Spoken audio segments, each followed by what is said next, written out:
Hey guys, welcome back to the channel. Um,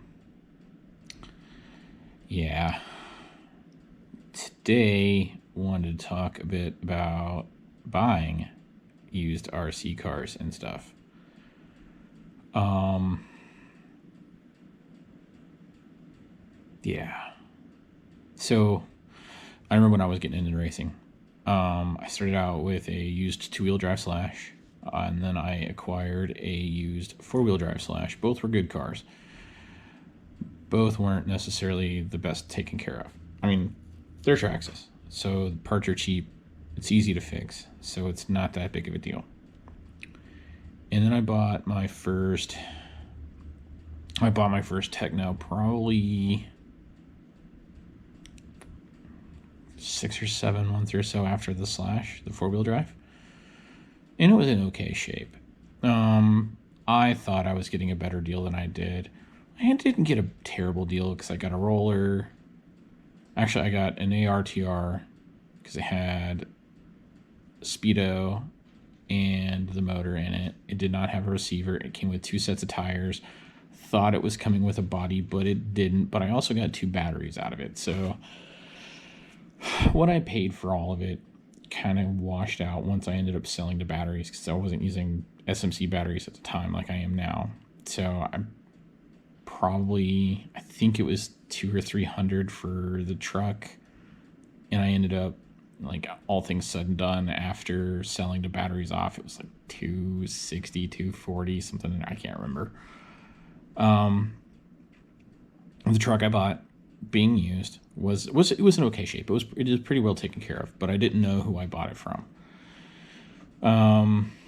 Bought a kit, brand new kit, built that.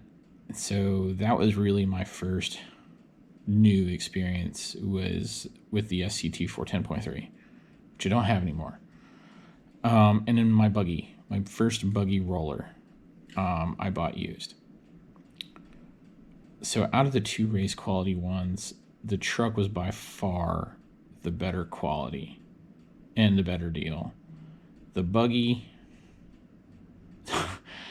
I think it was 275, and it was not in 275 shape.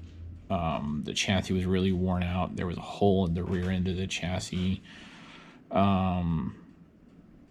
A lot of other little things that needed to be done, like the shock retainers needed to be completely rebuilt. Like, there was a lot of done on it. I think the outdrives needed to be replaced. So a 275 kit, once everything was all said and done, by the time I sold it after taking care of it, not counting general maintenance, was probably the same amount as a kit. I ran chassis protectors for a while, or skid plates for a while, just to help elongate the chassis out, because that's the most expensive thing to replace. But it definitely was not the deal that I got. And the reason why I wanted to talk about this today is because there was another guy just recently. He's a newer racer, traded a perfect setup for a 10th scale driver, an EB 410.2 with extra parts, because he wanted to get into nitro. He traded it, basically all of that, straight up for a nitro car with an engine and a pipe. And his first day out with it, he ended up breaking a link end, I guess, on the rear side. But from my understanding, there was a lot more wrong with that car. Like, a lot more wrong. Like, the shocks weren't even done right. Nobody knows how long the engine is going to last. And that being the most pivotal and expensive thing for a new nitro car, like, I even told the guy, because I was trying to work a trade, and I'll talk about that in a second, don't get a used engine. That's the advice that was given to me when I was dipping my toes in nitro, which I decided I didn't have the time for, so I don't have nitro anymore. But don't buy a used engine. You don't know what anybody's done with it. You don't know if the maintenance has been done right. You don't know if it's tuned right. You don't know if it's been broken in right. Like, there's only like maybe 2 people that I would buy an engine from. So the reason why I bring this up, buying a used RC car, and I was thinking about this yesterday, buying a used RC car is a lot like buying a used real car. If you buy a car from a tote-to-note place, some place and buy here, pay here, you may be getting something of quality. You may be getting a newer car. You may be getting that 2012, whatever you wanted, but everything between the bumpers may be clapped out.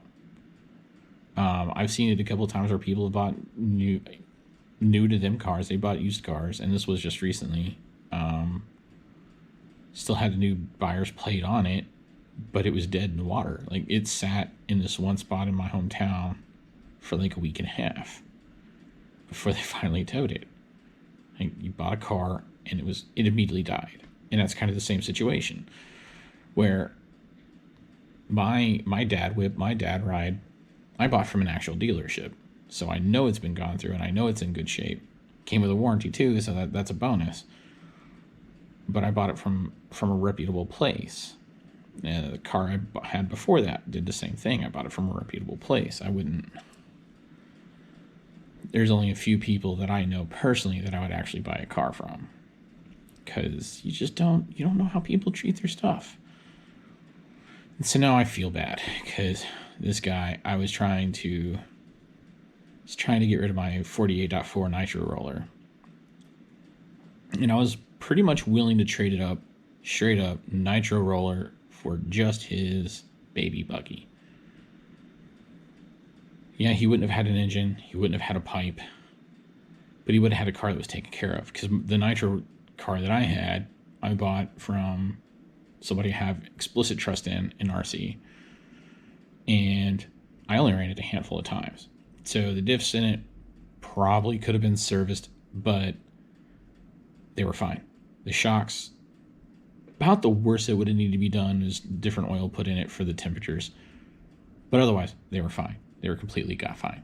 I did discover that I forgot I scavenged a bearing out of it. I've got a bearing that I can replace with it, so it's not an issue. I was like, I could have gotten him a car and much better taken care of.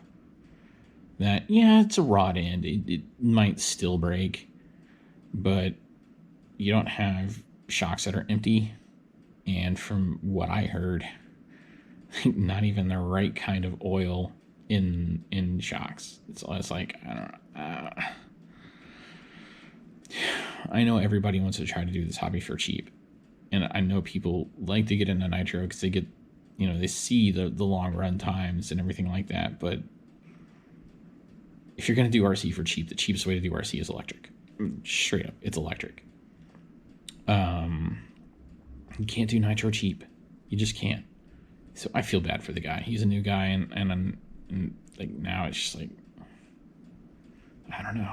It's like kind of a bad stain on the community. That being said, I still currently have that nitro roller. So if anybody's wanting to get into nitro and somebody, let me know. I'm going to take it with me this tomorrow. Hopefully I'll be able to sell that. I just got to remember to take my spare bearing to put in there.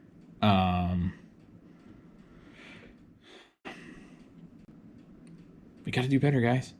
Got to do better. Anyway, as always, like, subscribe, share. Let's get up to 100 followers, 100 subscribers so we can give away some tires. Thanks for tuning in, guys.